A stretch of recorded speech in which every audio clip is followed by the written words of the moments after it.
नमस्कार, आप देख रहे हैं महाखबर। मैं गाज़ीपुर बॉर्डर पे मौजूद हूँ। मैं आपको ये दिखाने की कोशिश कर रहा हूँ, ये आप किसानों के बाग को देखिए। बाग मैं आपको इसलिए दिखा रहा हूँ, ये बाग 4 दिन पहले किसानों ने लगाया था और यहाँ से एक मैसेज देने की कोशिश की थी कि किस तरीके से किसान सृजन करता है, किस तरह से किसान बंजर भूमि जो इस्तेमाल में भी नहीं होती है उस पर भी खेती कर सकता है और उपजा सकता है। आज देख सकते हैं फूल उपज रहे हैं। इसका दूसरा संदर्भ ये है कि आज देश की संसद बैठी थी। आज राज्यसभा में नरेंद्र मोदी ने भाषण दिया। नरेंद्र मोदी ने ये कहा, जब देश की संसद बैठती है तो किसानों का दिल झूम उठता है और जब संसद ख़त्म हो जाती है तो इनका दिल फिर से बैठ जाता है। इसके पीछे की वजह ये है कि आज फिर से किसानों को ये लग रहा था कि देश के प्रधानमंत्री किसानों के लिए कोई बड़ा ऐलान करेंगे और कोई बात होगी, लेकिन पूरे अपने 1 घंटे के संबोधन में प्रधानमंत्री ने बस ये कहा कि जो लोग आंदोलन कर रहे हैं, आंदोलन उनका अधिकार है। साथ साथ उन्होंने चुटकी लेते हुए ये भी कहा कि ये आंदोलन जीवी लोग हैं, जो जहाँ भी आंदोलन होता है वो वहाँ पहुँच जाते हैं। उन्होंने ये भी कहा कि एमएसपी पे अगर बात करें तो एमएसपी था, एमएसपी है, एमएसपी रहेगा। लेकिन अगर किसानों से बात करें तो किसान साफ साफ कहते हैं कि अगर एमएसपी है तो इस पर लिखित क्यों नहीं दे दिया जाता है। किसानों के मन में रोष भी बहुत है। हमने लोगों से बातचीत भी करने की कोशिश की। आज हमारे साथ 2 युवा भी हम बातचीत करते हैं।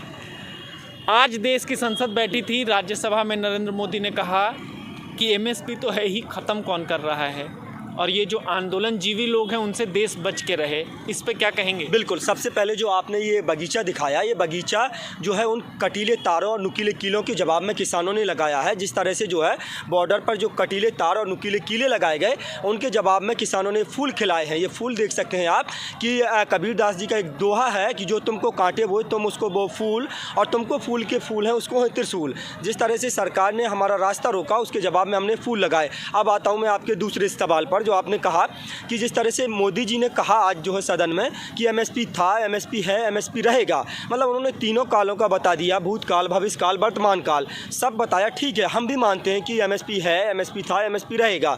ये कोई कहने वाली बात नहीं है। लेकिन एमएसपी जो था, तो आप 2011 में जब देश के आप मुख्यमंत्री हुआ करते थे गुजरात के, उस समय आप चिट्ठी लिखा करते थे मनमोहन सिंह जी को और कहते थे कि आप जो है इसको कानूनी जामा पहनाइए, क्योंकि सबको पता है कि एमएसपी जिस तरह से आदम गोंडवी का एक शेर है कि सरकारी फाइलों में गांव का मौसम गुलाबी है मगर ये आंकड़े झूठे और दावा किताबी है। कुछ इसी तरह जो है एमएसपी का हाल है। एमएसपी जो है 6 फसलों पर मिलता है और एमएसपी के जो खरीद करती है सरकार, वो सिर्फ 6% फसल सरकार खरीदती है, 94% बीच के बिचौलिए खरीदते हैं। बस उन्हीं बिचौलियों के लिए एमएसपी है कि अगर आप जो है इसको कानूनी जामा पहना देंगे, कानूनी अमली जामा पहना दीजिए कि एमएसपी से अगर कोई भी नीचे खरीदता है तो उसको जो है कानूनी रूप से सजा का प्रावधान होना चाहिए। यही जो है किसान लगातार कह रहे हैं और उन्होंने जो है आंदोलन जीवी कहा, तो मैं उनको जवाब देना चाहता हूं। जिस तरह से मोदी जी ने कहा आंदोलन जीवी, तो उनको शायद नहीं पता ये देश जो है आंदोलनों से मजबूत हुआ है। इस देश को आज़ादी भी आंदोलनों से मिली है, चाहे वो जितने भी आंदोलन हुए हों, गांधी जी के नेतृत्व में आंदोलन हुए, यहाँ पर जेपी आंदोलन हुआ, अन्ना आंदोलन हुआ, तमाम आंदोलन हुए, और ये जो पूरा देश है ये मजबूत हुआ है आंदोलन से। तो क्यों इनको आंदोलन से डर लगता है? जब ये विपक्ष में थे तब ये भी जो है सत्ता पक्ष के खिलाफ आंदोलन करते थे। आज आंदोलन हो रहे हैं। इन्होंने जिस तरह से आंदोलन जीवी परजीवी कहा, तो परजीवी जो है बायोलॉजिकल शब्द है और उसमें जो है कि जो है एक जो दूसरे पर निर्भर करे वो परजीवी होता है। किसान किसी पर निर्भर नहीं कर रहा है। किसान तो बस साहब आपसे इतना कह रहा है कि आप जो है कानूनी जामा पहना दीजिए एमएसपी को लीगल कर दीजिए।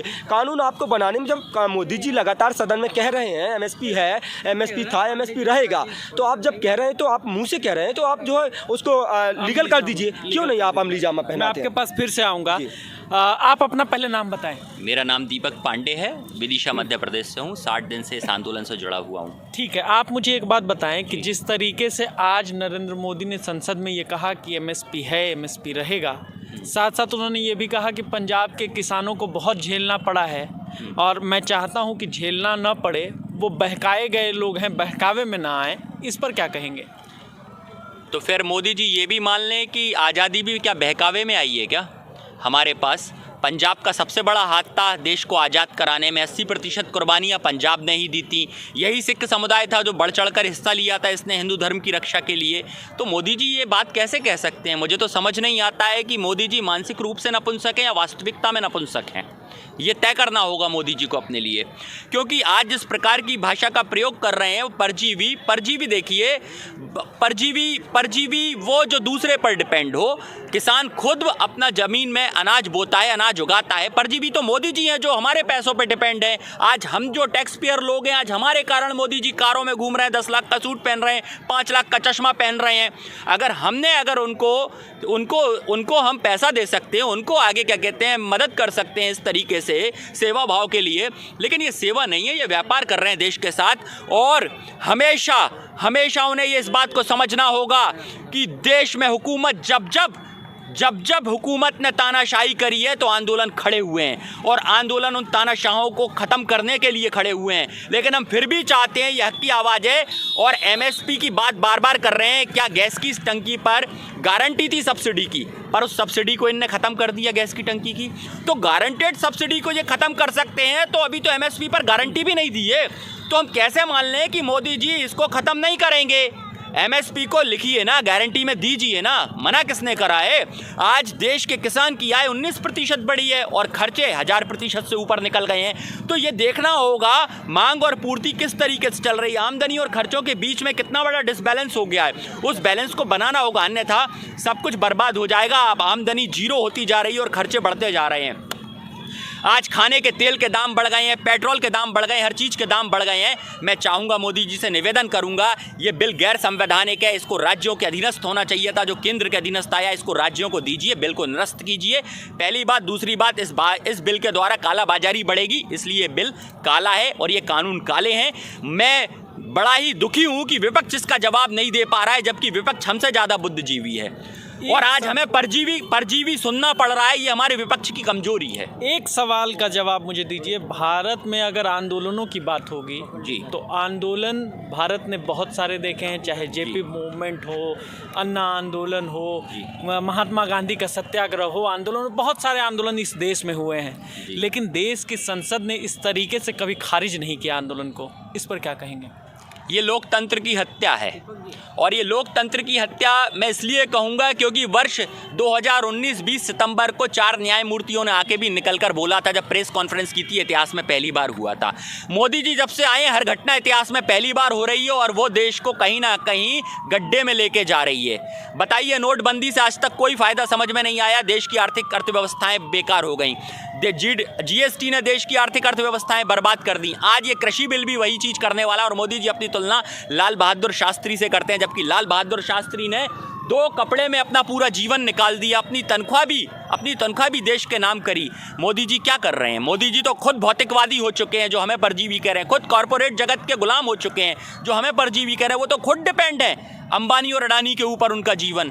तो वो हम चाहते हैं मोदी जी से खुले मन से आए और आकर इस बिल को वापस करें और राज्यों को इस बिल को सौंपें और उनके अधिकार को ना छीनें। ये राज्यों का अधिकार है, मुख्यमंत्री का अधिकार है। मुख्यमंत्री के अधिकार को मोदी को छीनना अच्छा नहीं लगता। और तिरंगे के अपमान की बात करने वाले लोगों को कहूँगा कि तुम्हारे ही कार्यकाल में और तुम्हारे ही टाइम में तुम्हारे ही भारत रत्न नानाजी देशमुख ने इस तिरंगे का अपमान किया था, और लगातार आप तिरंगे का अपमान करते आए। आप तिरंगे का सम्मान हमें ना सिखाएं, हम तिरंगे का सम्मान भरपूर और बखूबी तरीके से जानते हैं। और जो लोग आज इस आंदोलन में बैठे हैं, आपको देखना होगा जाके कि यहाँ पे वृद्ध है जो बर्तन मांज रहा है, आज माएँ हैं जो सब्जियाँ काट रही हैं, बच्चे हैं जो खाना परस रहे हैं।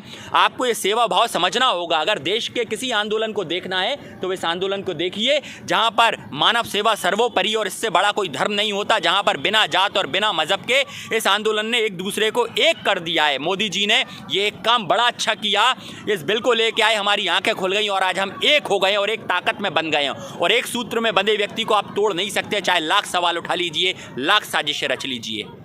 तो आप देख रहे थे, ये किसान हैं जो संसद में आज बात हुई है, जो नरेंद्र मोदी ने आज देश को कहने की कोशिश की है, जो देश भारत के अगर आप बात करें तो भारत का मूल स्वभाव है कि वो कोई भी विरोध आंदोलन के उस पे ही करता है, आंदोलन के आधार पर ही करता है।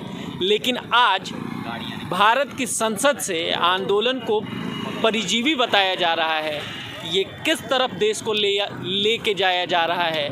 आप अगर ये हमारा वीडियो YouTube पर देख रहे हैं, हमारे YouTube चैनल को सब्सक्राइब करें। अगर आप ये वीडियो हमारे Facebook पेज पर देख रहे हैं, हमारे Facebook पेज को लाइक करें। बने रहें महाखबर के साथ। मैं सुधाकर सिंह, गाजीपुर बॉर्डर।